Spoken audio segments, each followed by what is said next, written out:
Welcome to Crisis in Perception, where we examine the systems shaping our world one book at a time. Today, we are undertaking a deep dive into a concept that is, well, it's ubiquitous in modern commentary. It's a concept everyone uses, but I think very few people truly understand it. Nostalgia. We were analyzing Tobias Becker's seminal work yesterday, A New History of Nostalgia. And our core focus here is to trace how a simple, deeply personal, emotional state, basically acute homesickness, transformed over decades into this powerful, weaponized political accusation and a constant cultural critique. Right. We're really exploring the hidden systems that govern how we are allowed to relate to the past in public discourse and, the high price paid for violating those unspoken rules of forward progress. And this isn't just some, academic exercise in historical semantics. The conceptual mechanisms Becker uncovers are profoundly relevant right now. Absolutely. I mean, just think about the dominant narrative shaping our political landscape. We live in an era defined by just incredibly rapid technological change, cultural acceleration, deep political polarization. You see it everywhere. Everywhere. Whether we're talking about the rise of populist movements like Brexit in the UK, the Trump phenomenon in the US, or even just the endless recycling of 1980s and 90s culture, the accusation of nostalgia is often the first, the easiest, and the final word used to dismiss opponents. It's the go-to label. It is, and it dismisses phenomena regardless of their actual complexity. That's the key analytical point, isn't it? This analysis shows why that accusation is rarely descriptive of the actual thing being critiqued and is almost always polemical. What do you mean by polemical? I mean, it's designed to win an argument, to morally delegitimize a rival position, rather than provide any genuine historical or, psychological insight. Right. And just to be clear for everyone listening, we're not here to debate whether the past was better. That's not the point. No, not at all. We are analyzing the system of critique itself. Why is the language we use about the past so consistently negative? Who benefits from this continuous moral policing of historical engagement? And what unintended consequences does this policing system generate? It's exactly. Our mission here is a rigorous systems-level analysis. We're focused on the mechanisms, the incentives, and the unintended consequences within cultural and political discourse.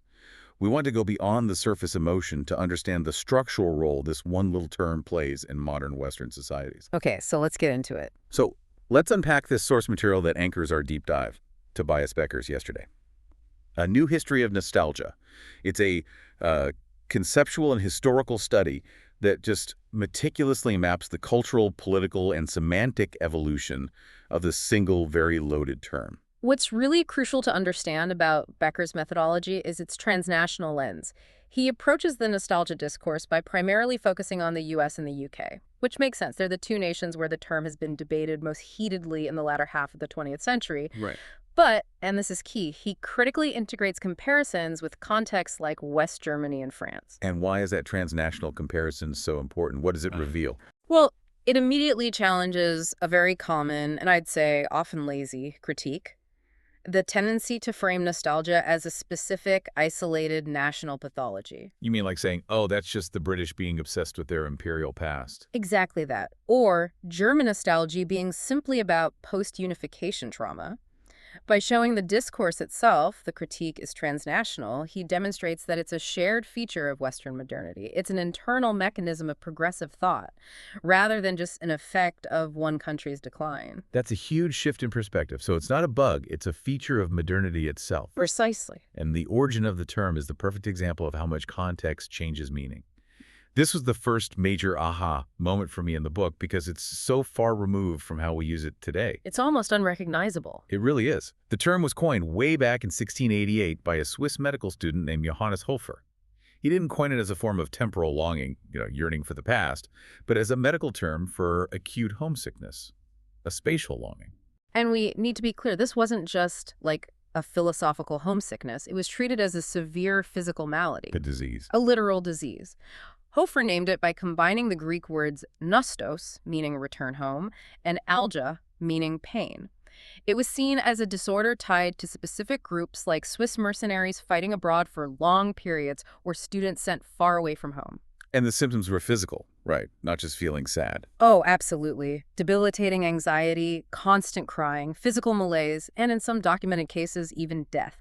It was considered a potentially fatal condition. And this wasn't just some ancient or fleeting diagnosis that disappeared quickly. Mhm. I was shocked to read that the U.S. Army continued to formally monitor for cases of nostalgia as a physical disorder well into the Second World War. Well into it. When soldiers were overwhelmed by the present, by the horrors of war, the official diagnosis wasn't battle fatigue at first. It was that they were physically crippled by the pull of the place they had left behind. Yeah. The Austrian writer Robert Musil captured this really well. He said the nostalgic person was physically forced to jump clear of the accelerating train of modernity.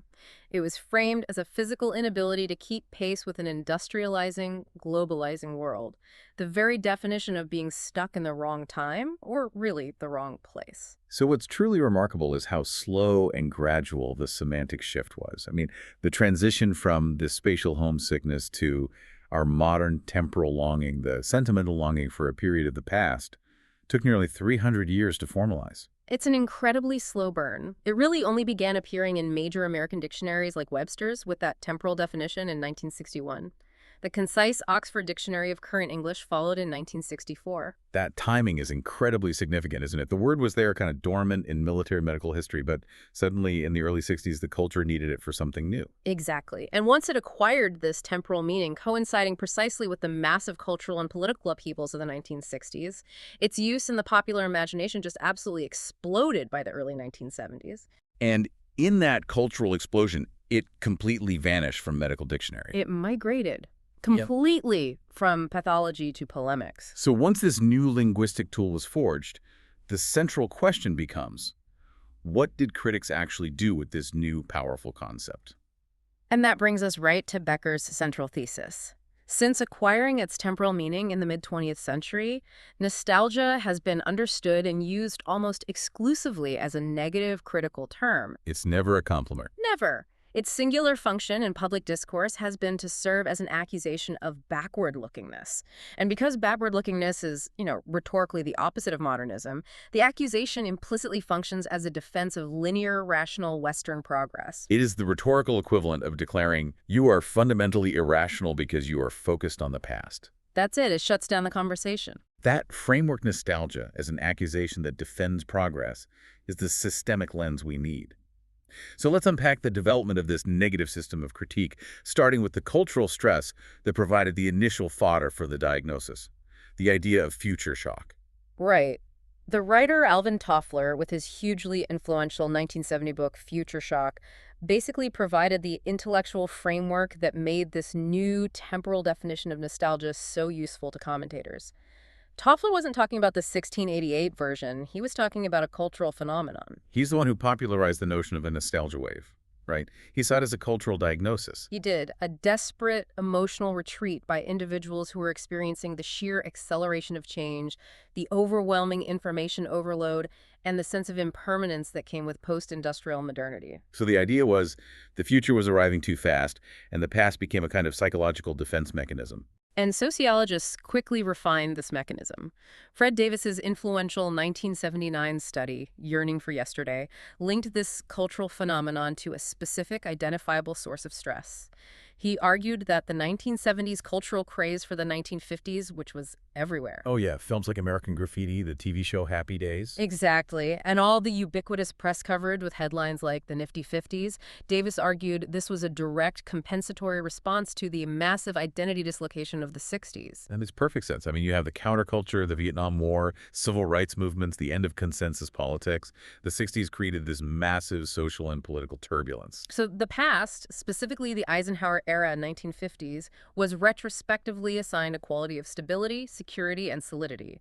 This idealization was a cultural balm, a way to compensate for the deep present stress and disorientation people felt in the turbulent 1970s. And it's crucial to note that the idealization was retrospective. Absolutely. Contemporaries who were actually living through the 1950s certainly felt anxiety. You had Cold War fears, McCarthyism, very strict social mores.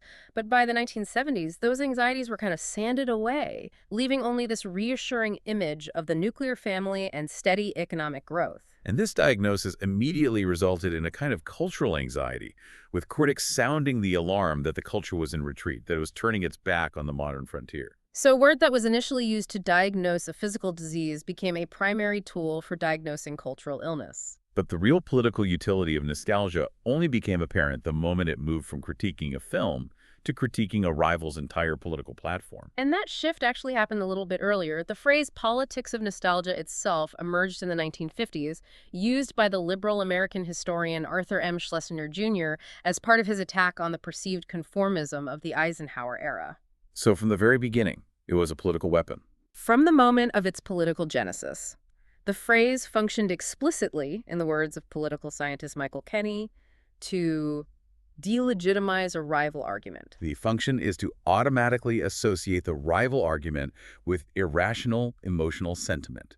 It suggests that those relying on it are incapable of addressing the present or the future. And Becker points out, no one ever claimed, my policy is based on sound, rational nostalgia. It was always and only an insult hurled from the opposition. Okay, so let's test this theory against some real political history, starting with the Reagan system. Reagan was labeled by his critics as the quintessential politician of nostalgia throughout his career. He certainly was. He definitely invoked sentimental recollections. We all know his speeches were full of references to the small-town values of his youth and that idea of mourning in America. But the narrative he employed was far more complex than just simple yearning. It was fundamentally rooted in what's known as the American Jeremiad tradition, a classic American rhetorical form. Right. For listeners who may not be familiar with that term, can you just briefly explain what the Jeremiad structure entails? Sure, it's a really powerful pattern in American public address, and it dates all the way back to the colonial era. It begins with a lament. The nation has been specially favored by God or destiny, but it has fallen into moral decline, usually by betraying its founding principles. Okay, so you start with the decline. You start with decline. That is then followed by a strong admonishment, a call to repentance or action, and finally a promise of glorious renewal, a return to the destined path. That structure perfectly fits Reagan's message. He argued America had taken a wrong turn, that it peaked in the 1950s and had been declining since the mid-1960s, and it required a reawakening to recapture our destiny and renew the American spirit. And this is where the nostalgia accusation is really revealed as a misdirection. Becker shows that despite the nostalgic veneer, all that talk of traditional values, Reagan used the term future significantly more often than the term past in his speeches. So he was actually forward-looking in his rhetoric. Ultimately, yes. His rhetoric was present-centered, aimed at correcting the course for the future. So if he was so focused on the future, why did the media so easily and consistently pin the nostalgia label on him? Yeah. What was the veneer that critics were latching onto? They were latching onto the packaging. Reagan's actual policies, supply-side economics, massive military spending, deregulation, the crushing of the air traffic controllers union. These were radical new departures, a profound break from the post-war consensus. They were not returns to the 1950s. I see the system at work here.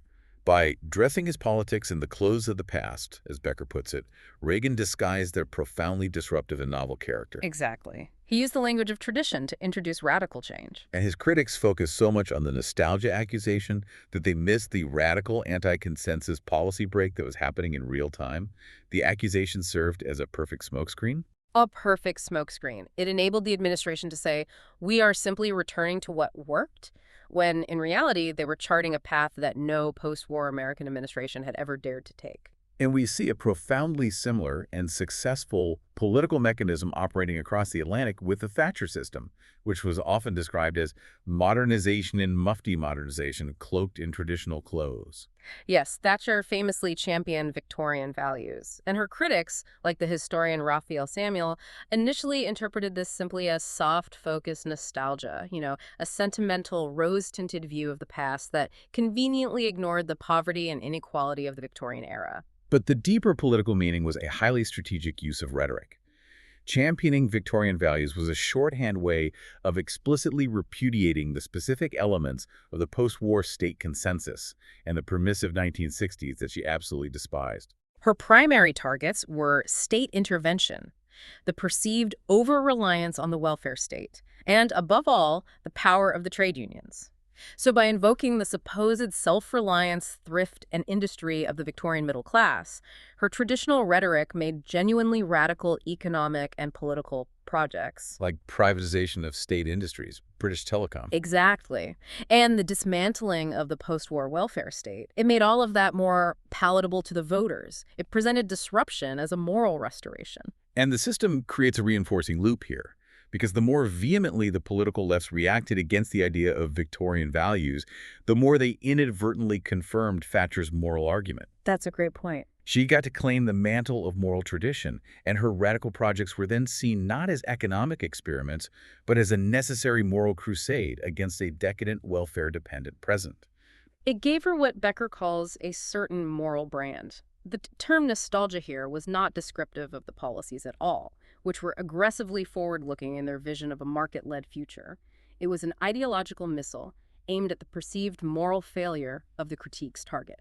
And this political critique system even extended beyond domestic policy to foreign action, which we saw vividly during the 1982 Falklands War. Critics like the historian Corelli Barnett dismissed the action as an atavistic exercise in armed nostalgia. That word atavistic, meaning a return to an earlier, often primitive trait, was key. It signified that the war was a regression, a fall through a time warp back to the days of imperial grandeur.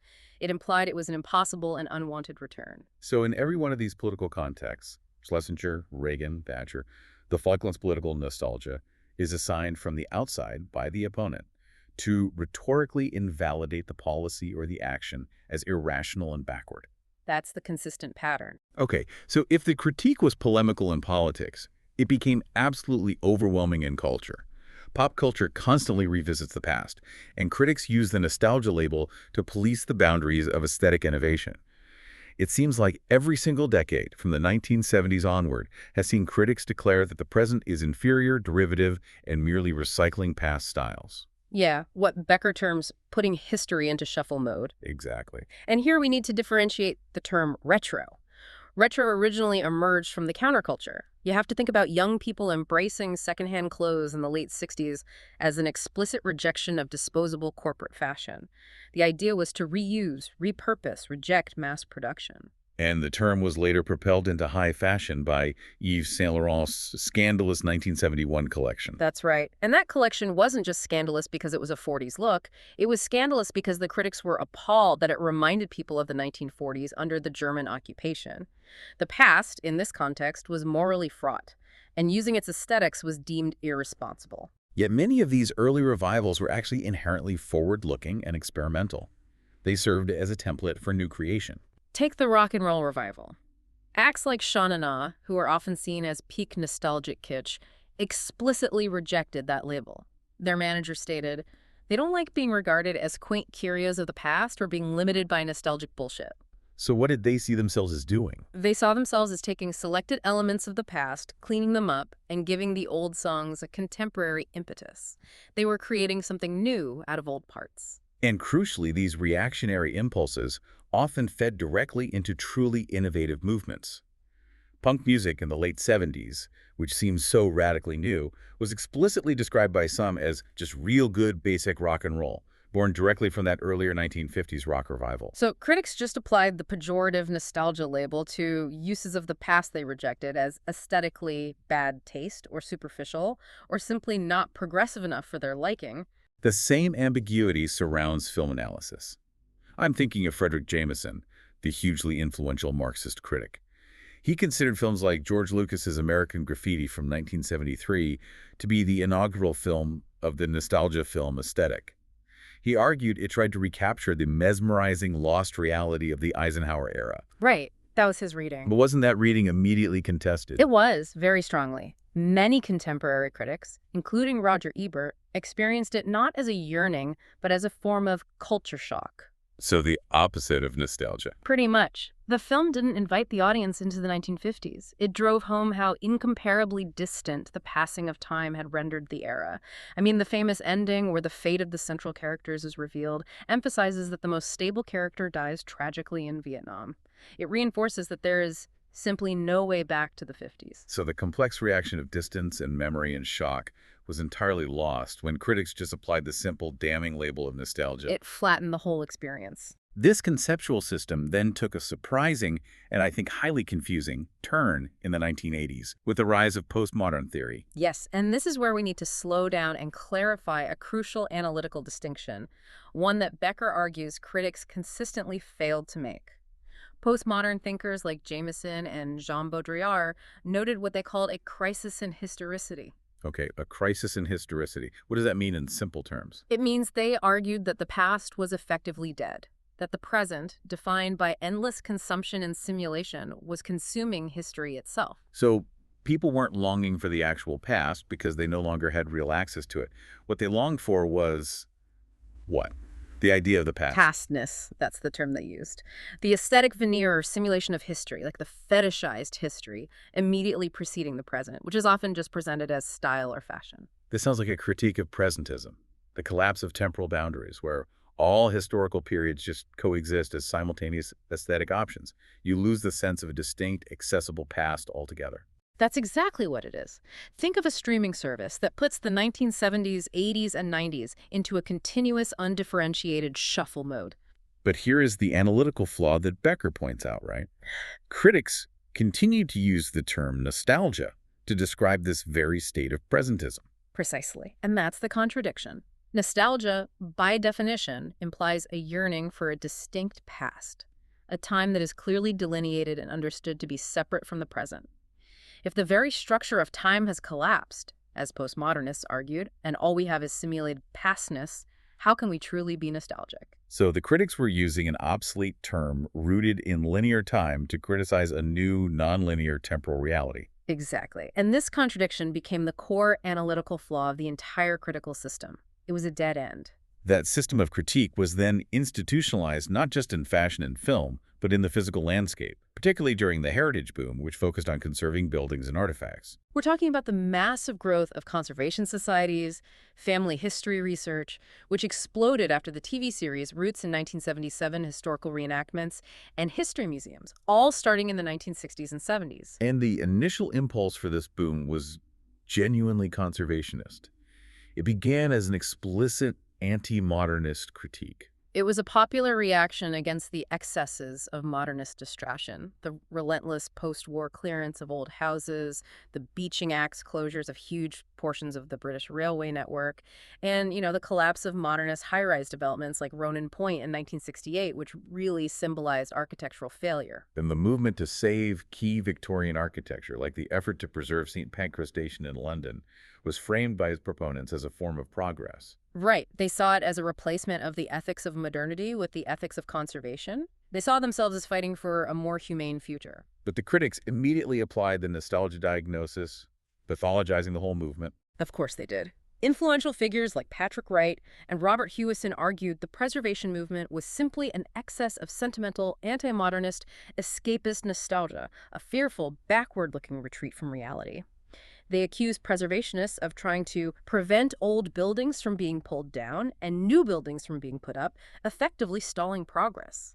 So the conservationists, who were reacting to very real-world social and architectural failures, were just categorized as irrational sentimentalists trying to solve the problems of the present with recipes from the past. And this charge followed history right into the museums. The boom in history centers that occurred between the 1950s and 1980s focused increasingly on social history, often dealing with the recent past, sometimes even within living memory. New centers, like the highly influential Wigan Pier Heritage Center, focused on the comparatively prosperous early 1900s, often presenting the way we were. And these new immersive centers, which used actors and detailed sets to recreate past life, were harshly criticized. Critics accused them of turning history into an amusement park, of commercializing the past, reducing complex history to a transaction, the nostalgia business. The central anxiety here was a prioritization of subjective, emotional experience over cerebral academic history. It was. When Peter Lewis, one of the first directors of Wigan Pier, admitted, "We are in the nostalgia business," he was actually trying to redefine the term. He was arguing that true nostalgia meant to look back, to seek a return but with a sense of pain, emphasizing genuine sentiment over superficial sentimentality. But critics like Waldemar Janaszak just dismissed that distinction. Correct. They saw the performative and immersive approach as turning the past into mere theme park entertainment, prioritizing feeling over fact. So the accusation was used to attack any emotional or experiential engagement with history, basically asserting that the only proper way to engage with the past was through critical intellectual detachment. This same pattern of dismissal repeats itself, even with phenomena that involve intense physical engagement, like historical reenactment societies. I'm thinking of the Sealed Knot, which focuses on the English Civil War. They, too, are instantly labeled nostalgic, implying a simple romantic longing for a time of imperial heroism or clear moral boundaries. But if we look closely at the experience of the reenactors themselves, the reality is far more complex than just simple yearning, isn't it? It is completely. Reenactors often try to access a visceral, physical experience, the feel of wool on their skin, the smell of gunpowder, the sheer weight of a musket. They describe a brief time warp, but they realize that this physical intensity doesn't transport them to the past. It does the opposite. It does the opposite. It accentuates its distance. As one participant realized after the physical exertion, so that's what it was like, not this is what it is. The physical act highlights the impossibility of return, which directly contradicts the simple, pejorative label of nostalgia. It's an exercise in realizing difference, not seeking identity fusion. So we've established that the nostalgia accusation is pervasive, it's polemical, and it's often analytically flawed. It functions as this powerful, non-neutral mechanism in cultural discourse. Now let's map out the structural elements, the systems that sustain this critique and give it such tenacity. This is the core of our systems analysis. We have distinct actors, and each has structural incentives that ensure the use of the nostalgia critique continues, regardless of whether the accusation is even true. So let's look at the three main groups in this system. First, you have the intellectuals and critics. Their primary systemic incentive is the defense of historical materialism and the modern narrative of linear, rational progress. They are motivated to maintain the intellectual authority of history, which they define as academic, critical, and cerebral over heritage, which they dismiss as popular, emotional, and commercialized. And the nostalgia critique is the perfect tool for enforcing this hierarchy. By labeling popular history and heritage movements as nostalgic, they maintain the moral and intellectual high ground, preserving their authority as the true gatekeepers of knowledge about the past. Second, you have the policymakers, epitomized by figures like Thatcher and Reagan. Their structural incentive is securing political acceptance for radical, often unpopular policies. They use nostalgia not as a sentiment, but as a smokescreen. That smokescreen allows them to cloak radical, disruptive, or liberalizing economic policies in the reassuring language of tradition and return. Right. And they secure public acceptance while simultaneously ensuring that their opponents, who might point out the radical nature of the change, are dismissed as sentimentally backward, emotional, and clinging to a defunct past. And third, there's the public consumers. Yes, and their behavior is not malicious. It's a human, understandable reaction to disorientation and discontinuity, often resulting from accelerated change Toffler's future shock. Their incentive is to seek identity, familiarity, and community. Whether that's through family history research, conservation, or reenactment. Exactly. They're simply trying to anchor themselves in a rapidly changing and often confusing environment. This combination creates these powerful reinforcing loops, especially through the persistent narrative of continuous cultural decline. Absolutely. Critics since the 1970s have consistently reinforced the idea that every subsequent decade is worse than the last, that it generates nothing new and simply recycles past styles. Influential voices explicitly claimed that the cultural productions of the 2000s were about every other previous decade happening again all at once. And this self-perpetuating decline narrative justifies the continuous application of the nostalgia critique. If culture is always recycling, then critics always have an excuse to sound the alarm about a lack of originality and forward momentum, which guarantees their own relevance as the diagnosticians of cultural sickness. And on top of that, the system relies heavily on scapegoating. It turns collective social anxiety into a moral or cultural failing that gets applied to specific groups. The concept of Ostalgie East German nostalgia after reunification is the perfect case study. So, East German longing for elements of the GDR past like cheap rent, stable jobs, community infrastructure was immediately pathologized by West German commentators. Immediately. It portrayed East Germans as creatures of the past trapped in old habits and frightened by change. And this diagnosis served to isolate and delegitimize those who were resisting the dominant Western liberal trajectory of reunification. Crucially, it allowed critics to avoid addressing the parallel nostalgia West German longing for aspects of their own 1950s past, which was seen as normal cultural yearning. And it completely sidestepped the massive economic dislocation, the job losses, and the social disruption that East Germans actually experienced after reunification. So by applying the nostalgia label, the system directs attention away from structural economic failures and toward the supposed emotional or psychological shortcomings of the affected population. It's a classic example of focusing on individual blame rather than a systemic mechanism. And this brings us back to the core system flaw, the persistence of an ideological dead end, the failure to adapt the language to the reality. Which we discussed earlier. The reliance on these linear, modern assumptions about time, even when the cultural reality is one of presentism, the collapse of time. Precisely. By continuing to use nostalgia, a term that implies yearning for a distinct past, to criticize the current cultural state, critics perpetuate an analytical dead end. They're stuck in a loop. They condemn contemporary culture for lacking originality by labeling it nostalgic, yet they use a term that is conceptually incapable of describing the complex simultaneity of contemporary culture. And the unintended outcome of this entire system is the complete functional uselessness of the word itself. It's become so entrenched and so polemical, so loaded with negative moral weight, that it's now impossible to employ analytically. Becker concludes it is simply applied to basically any representation, use of, or engagement with the past someone else disagrees with or wants to contest. It's devolved from a medical diagnosis to a universal veto. That's a perfect way to put it. So what does this all mean for us now in the 2020s? Let's connect these long-running systemic critiques to the contemporary world, especially in politics, where the term seems to have reached peak polarization. The patterns are just strikingly consistent, and they reveal the immediate utility of the nostalgia accusation. The use of nostalgia to explain voters in movements like Brexit or the rise of Donald Trump follows the exact polemical pattern established by Schlesinger Jr. way back in the 1950s. So it's about defining the opposition as irrational, emotional, and unfit for the future. That's the core function. And often the nostalgia label, whether it's imperial nostalgia for Brexit or nostalgia for a white Christian America for Trump voters, functions as a specific political code. A code for what? It often serves as a roundabout way of suggesting racist or xenophobic attitudes. This allows critics to dismiss the entire political movement on moral grounds without necessarily having to engage with the complex economic or social grievances that might be driving the movement. There was a perfect illustration of this, right? The Liberal Democrat leader Vince Cable's 2018 speech about older Brexit voters.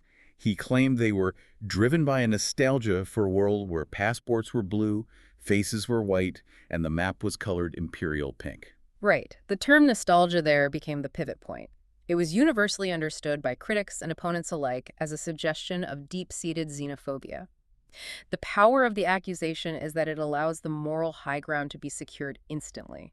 It defines the opposition as morally corrupt by definition, even if the policy arguments themselves are complex. And just as we saw with Reagan, the label often obscures the actual arguments and motivations of the voters. Studies showed that the rhetoric used by the Leave side in the Brexit debate was intensely future-focused. Yeah, it was all about calling to embrace a better future and arguing the EU itself was a crumbling relic. Furthermore, post-mortem studies showed that the voters who were classified as nostalgic often reported less concern with the abstract past than with very real present problems: declining national services, rapid, uncontrolled change, immigration concerns, and economic insecurity. But the nostalgia diagnosis simplified all of those complicated sociological variables into a single, morally legible category. So the diagnosis serves, fundamentally, to define and divide cultural tribes.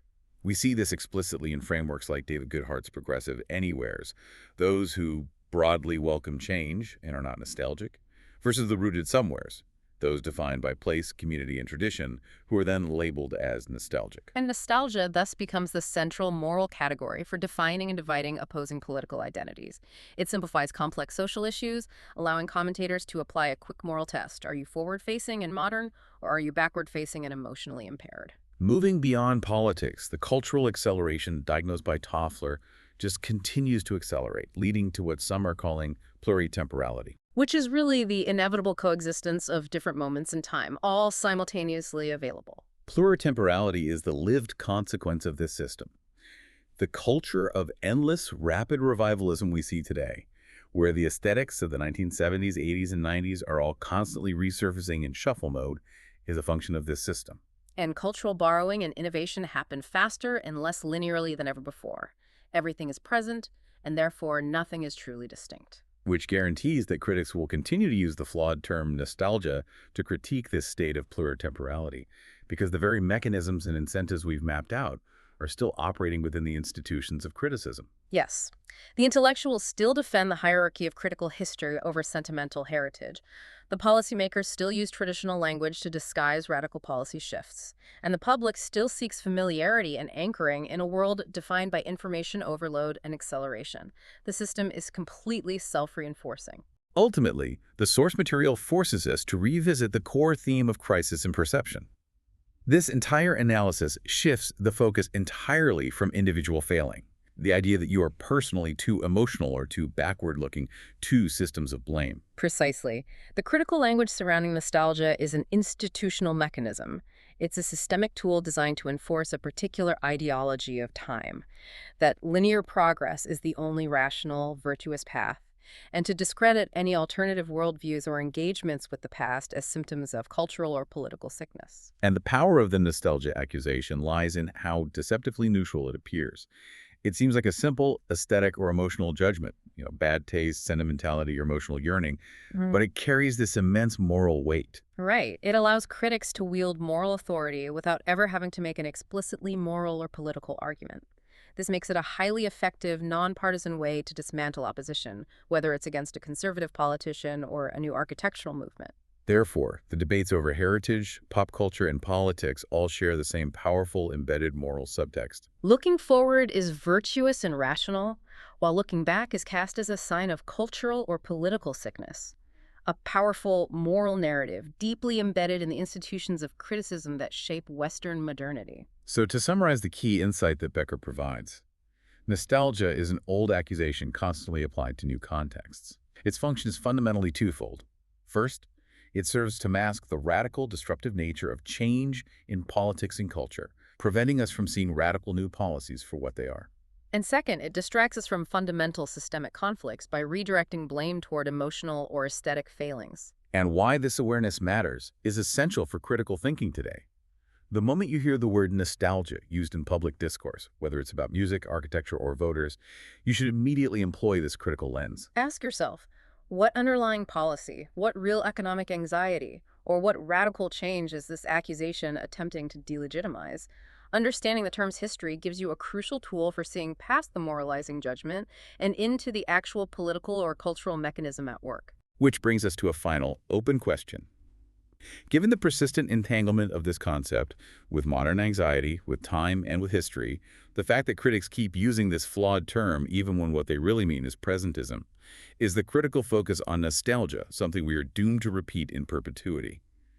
Or can we develop a new, more analytical language that recognizes and validates how the past constructively shapes our present without relying on moralizing blame? That's the question. This deep dive was based on the comprehensive work of Tobias Becker in his book, Yesterday, A New History of Nostalgia. We encourage you to read the book yourself. If you found the ideas valuable, please support the author or check their local library for free access. For a shorter visual overview of this topic, see the mini explainer link in the description. If you enjoy this kind of systems-level analysis, please like, subscribe, and comment with books or topics you'd like us to explore next.